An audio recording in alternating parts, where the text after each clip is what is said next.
2026, aku tak ada lesen lagi. Dah 2-3 trip aku pergi. Memang aku je yang bermangau. Benda ni jadi sejak kami punya tekong dah jual boot. Disebabkan dah tak ada hala tuju, kami decide untuk pergi Sangkak Sungai Udang. Hari Minggu dekat jeti Batu Musang Pulau Aman memang sesak. Ramai yang datang untuk memancing. Ada yang datang nak mancing bawah jambatan. Ada juga yang datang nak mengelong.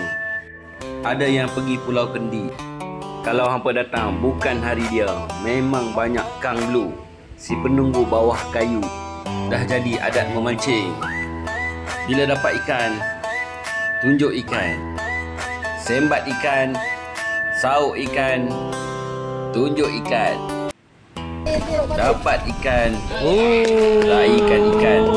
Memang karat.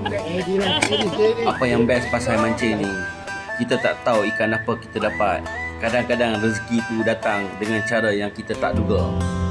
Tapi aku masih kumpau, berdarah, bernanah. Apa pun jadi, yang penting jangan pudar.